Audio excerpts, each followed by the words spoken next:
Buenas, mi nombre es Javier del Castillo y soy estudiante de segundo bachillerato en el Colegio La Inmaculada Concepción. Hoy os voy a explicar dos fenómenos de variabilidad climática que son el niño y la niña.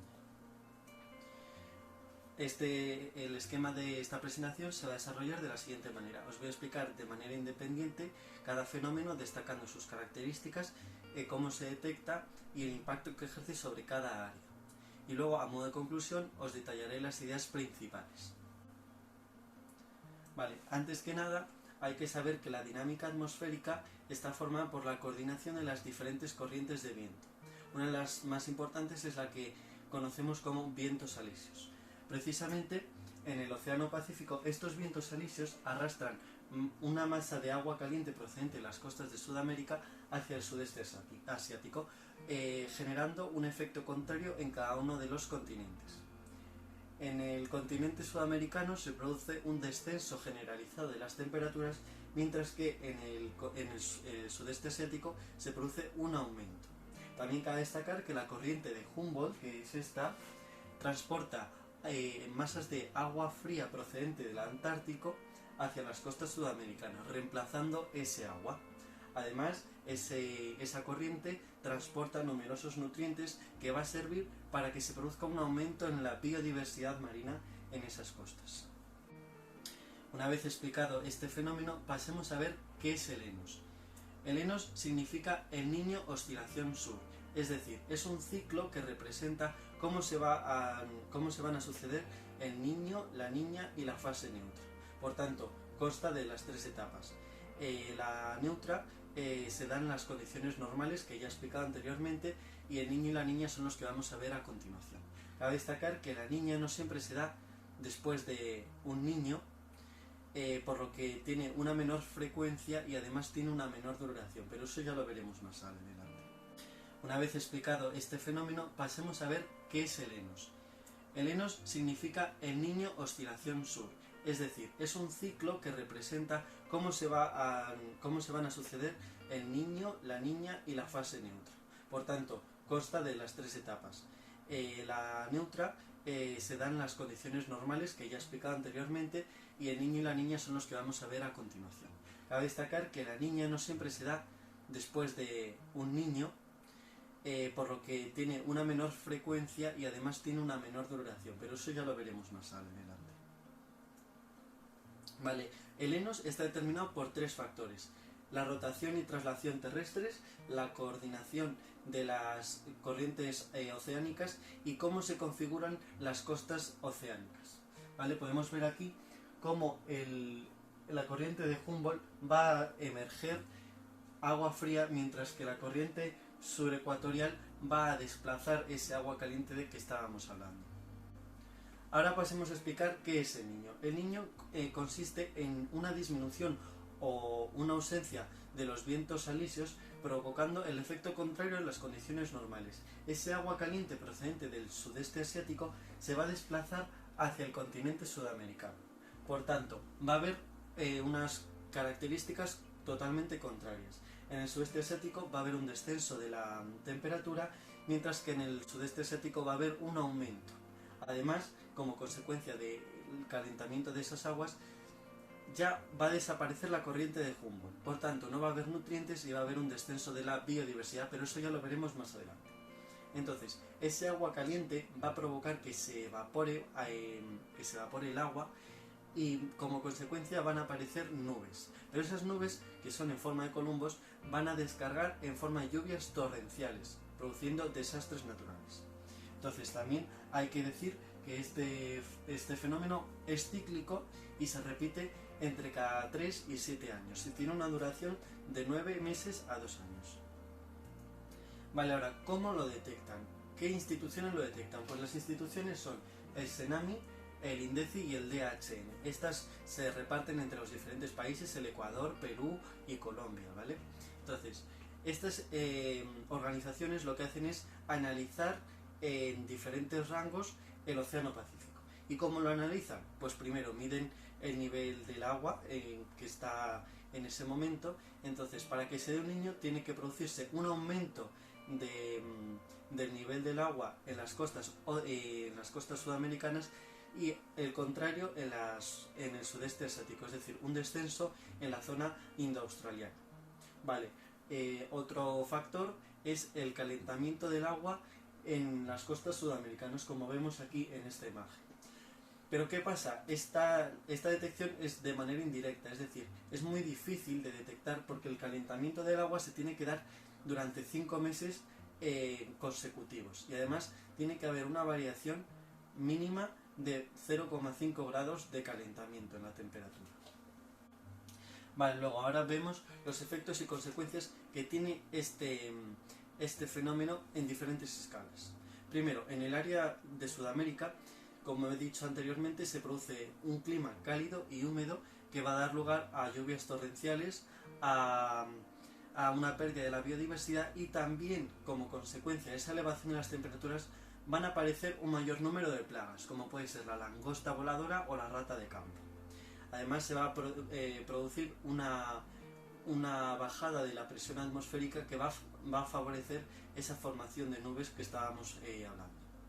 Luego, por otra parte, en el sudeste asiático se va a establecer un clima seco y frío, que va a dar lugar a graves sequías, y también va a producirse una alta presión atmosférica que va a impedir la formación de nubes. Como vemos, se dan los efectos contrarios en cada extremo del Océano Pacífico. Y luego, por último, a escala global, estos fenómenos se pueden detectar en dos campos, el económico y el climático. En este último se va a producir una variación en la corriente de chorro o jet subtropical. Esta es una corriente de viento que corre en forma de anillo a lo largo alrededor de todo el planeta, y van a determinar la circulación de algunos vientos. Entonces, al calentarse estas aguas van a producir que afecte directamente a esa corriente de chorro, que va a oscilar de manera más aguda. Entonces, esas oscilaciones son las que van a provocar lo que vemos en Europa, que son los anticiclones y las borrascas. Y luego, en el plano económico, va a haber una inestabilidad. ¿Y por qué una inestabilidad económica? Porque en Sudamérica es donde mayor cantidad se produce de productos como la caña de azúcar, la remolacha azucarera o incluso el café. Entonces, el destrozo de esos cultivos van a producir que esos países no puedan comercializar. Por tanto, va a haber un desequilibrio económico. Ahora pasemos a explicar la niña. Pues la niña es totalmente lo contrario al niño. Consiste en un reforzamiento de los vientos alisios que van a desplazar el agua caliente de la zona sudamericana hacia el sudeste asiático. Pero es que va a ser tan fuerte que la corriente de Humboldt va a traer con mayor intensidad el agua a estas costas, produciendo un enfriamiento anormal en esa área. Por tanto, va a haber un descenso brusco de las temperaturas en el continente sudamericano, mientras que se va a producir una elevación de las temperaturas en el norte de Australia y parte de Indonesia. Entonces va a conseguir dos efectos, otra vez contrarios. Lluvias torrenciales en este área, mientras que se producen graves sequías en el continente sudamericano. También cabe destacar que se produce cada 2 a 9 años y que dura entre 9 meses y 2 años. Como vemos, tiene más o menos la misma periodicidad que el niño, pero no siempre sucede con la misma frecuencia. Vale, otro punto a destacar es cómo se detectan. Vale, pues aquí las instituciones centradas en su detección son el IDEAM y el SENAMI, pero el IDEAM es la principal. Vale, entonces, ¿cómo se detecta? Pues va a haber un descenso del nivel del agua en las costas sudamericanas, mientras que se va a producir un aumento en el norte de Australia y parte de Indonesia. Aparte, va a haber un descenso de la temperatura en el agua de las costas sudamericanas, y ese descenso tiene que ser una media de menos 0,5 grados centígrados. Otra vez, durante 5 meses. Por tanto, es difícil de detectar. Tiene una detección indirecta, porque no se puede predecir de manera directa diciendo, vale, ha bajado esta cantidad, ya hay una niña. No, tenéis que esperar durante 5 meses para saber cuándo se da. Y por último, los efectos y consecuencias de este fenómeno.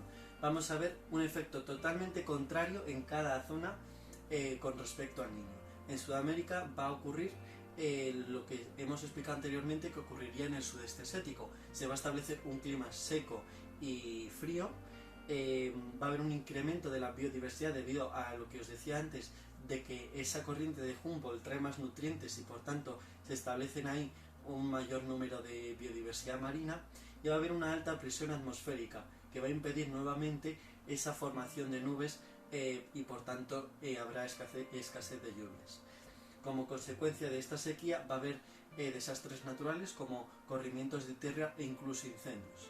Por otro lado, en el sudeste asiático nos vamos a encontrar con un clima cálido y húmedo, que van a provocar lluvias torrenciales debido a esa bajada de la presión atmosférica que va a permitir la formación de nubes.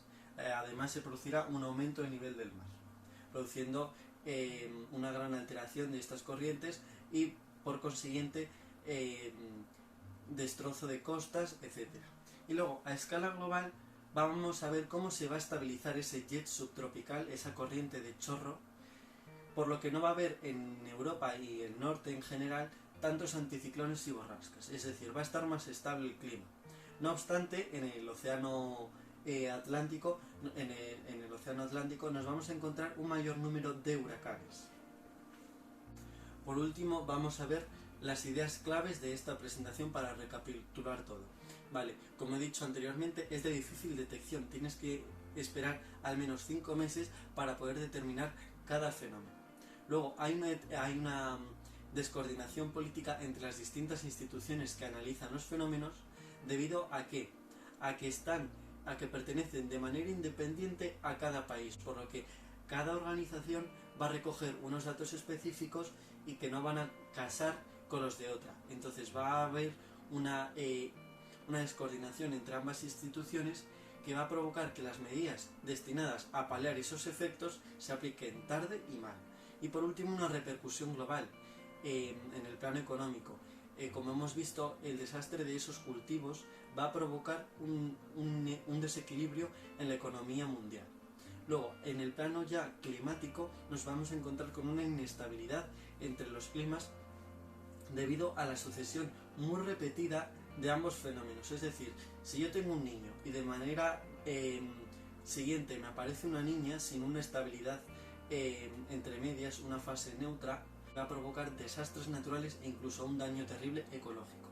Esto es, si tenemos, por ejemplo, lluvias torrenciales en un momento dado y seguidamente nos encontramos con una sequía de golpe, se van a provocar incendios, lluvias torrenciales, corrimientos de tierra y gran pérdida de la biodiversidad, por eso lo del daño ecológico. O sea, es una serie de fenómenos que van a provocar una gran inestabilidad en esas áreas. Si bien es cierto que en el plano mundial no se va a ver tan afectado. Vale, ahora bien, hay que aclarar una serie de cosas. Decimos que cada fenómeno se da cuando oscila entre 0,5 menos 0,5 grados.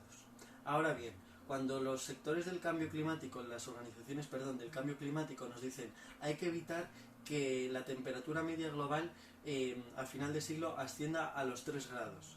A nosotros nos parece muy poco porque 3 grados en definitiva no se llegan a notar mucho. Pues mirad en estos casos que una variabilidad de medio grado tan solo va a provocar estos efectos tan terribles. Por tanto, hay que evitar el calentamiento global y hay que evitar la emisión de gases de efecto invernadero para poder paliar estos efectos. Y ya, a modo de conclusión, volver a decir que estos son fenómenos de variabilidad climática, no de cambio climático. Si bien es cierto que el cambio climático ha agravado sus efectos, pero no están provocados, como mucha gente dice, por el cambio climático. Esto siempre ha existido desde la formación de los climas y la dinámica atmosférica, aunque sus efectos se hayan aumentado por el cambio climático. Hasta aquí mi presentación, muchas gracias.